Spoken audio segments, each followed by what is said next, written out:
tayo ngayon sa programang Quick Assess. Ako po si Chiwa Season at magre-report sa realidad ng buhay. Ang anghel po ba ay katotohanan o imahinasyon lamang ng ating kabataan?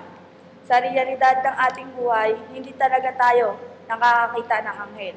Ngayon po, magkakaroon ako ng interview sa isang tao upang mabigyang linaw tungkol sa isang anghel. Nandito po tayo sa San Beda College at mag-interview po tayo ng isang tao.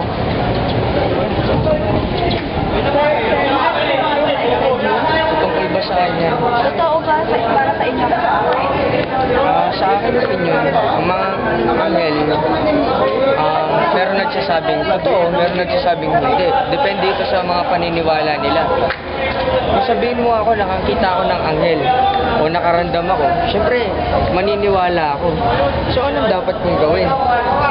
Syempre, usually, ang mga anghel, sa paniniwala natin, yan, mababait yung mga yan. Tutulungan tayo ng mga yan. Anghel yan. Kaya, para sa akin, nasa tao na rin.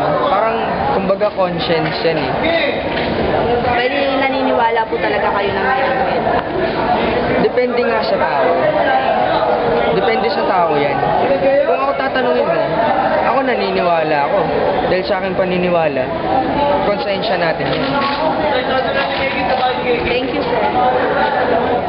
Ayun po, nandito tayo sa San Beda. Kailangan pa po natin ang isa pa po na i-interviewin tungkol sa anghel.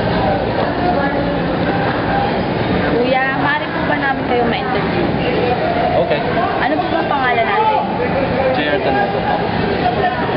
Para sa inyo, totoo po ba?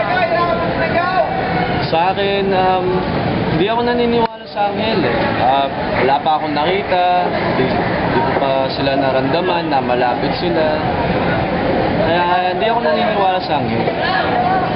Maaari po ba natin ipaliwanag kung ano ang anghel? Okay, yung anghel, sabi sa akin, isa siyang parang guardian na binabantay ng lahat ng mga ginagawa mo.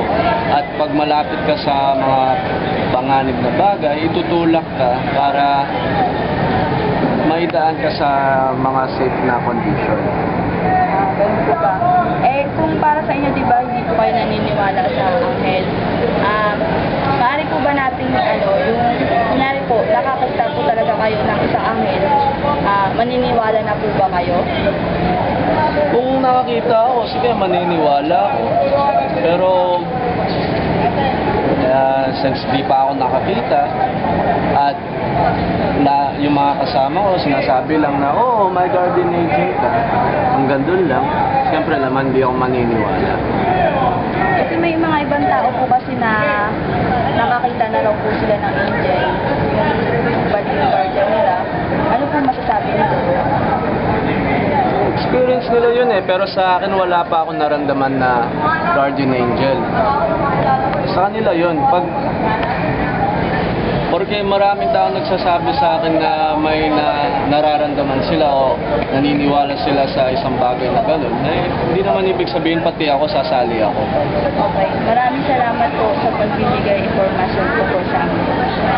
You're welcome.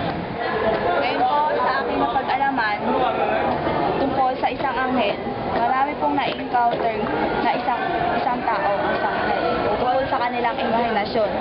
Ngayon po, dahil po sa akin na interview, ang isang tao, hindi po talaga siya naniniwala sa anghel. So sabi niya po, kapag nakakita na po siya ng isang anghel, doon niya po napapatunayan at maniniwala po siya doon. Pero sa isang tao po na interview, sabi niya po, naniniwala siya kahit hindi niya po nakikita dahil sa kanyang pakiramdam, ang isang anghel ay isang totoong nabubuhay sa kanyang sarili na nag-save sa kanya sa pang-araw-araw niya.